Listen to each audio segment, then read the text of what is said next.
modern holiday would be complete without the perfect social media post, but finding that Insta-famous destination is not just destroying our top holiday spots, but it's also costing lives. Posts like these encourage tourists to find secluded, untouched holiday spots. And that's getting some into serious trouble. Over the weekend, Victoria's tourism agency forced to delete an Instagram post encouraging followers to head to a pristine swimming spot, actually recommended for experienced surfers only, where a man drowned just last year. Now we can actually see video and we can see images that prompt us to make decisions to go to places we would have never have thought of. It can be really dangerous. We've seen people going to beaches, not able to swim. Victorian lifeguards alone rescuing 167 people over the weekend. We're finding a trend that people are wanting to go to more remote places, but the safest place to swim is between the red and yellow flags. But it's not just lives at risk. The search for the ultimate travel destination is now turning many places from paradise to a living hell. This is Kyoto's historic Sanenzaka Street on Instagram.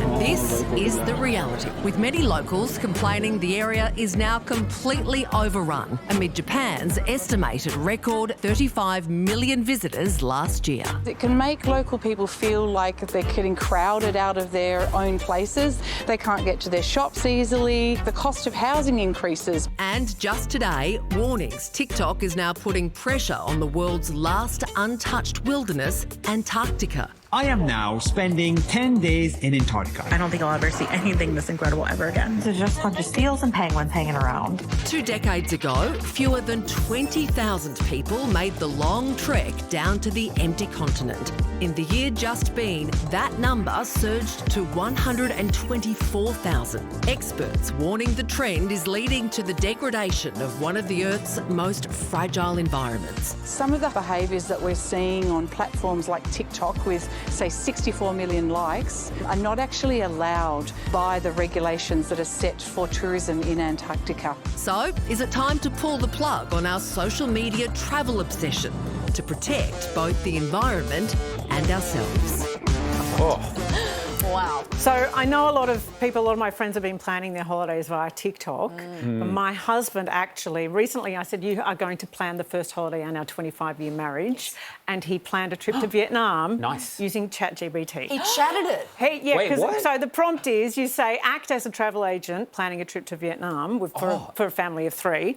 And it was spot on. It was amazing. No hiccups. No, well, there was a time where we were walking around Ho Chi Minh and we were lost and I said, I'm so hungry, do something. So he's gone to Chatty G, we call her, act as a hungry, angry wife in Ho Chi Minh. And they came back with, go to this place, we will fill her belly with food that will knock her sandals off. Were you wearing sandals? I was wearing sandals.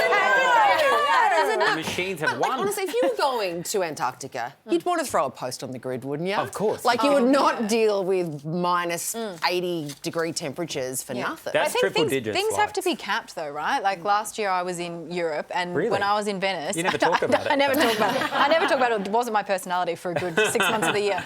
But when we were in Venice, like, I heard more Australian accents than I heard Italian accents. And it travels. And then it becomes like a theme park. You can't get in anywhere. Yeah. Well, where I grew up, in a beautiful part of the country, down the south coast of New South Wales, Jervis Bay, Hymes Beach is there. Oh, I love that. Famously whitest sand in the world. They claim it's very white. Because of people going down and taking their photos and putting them on the grid, it is so packed now. I tried to go for a swim there the other day. They've blocked it off. There's security guards there. It's like one in, one out to get into this little town. So they're not letting anyone in, or just no? You can get in, but you've kind of got to wait. You can, or me, yeah. But that's there's like it was banned from the Nowra pub. No, there's a government whole court case about that going on. It's fine, but it's a real problem. I realise also talking about it on national TV is probably going to make it worse. I know. Now there's even more people coming to Hymes Beach. I see it.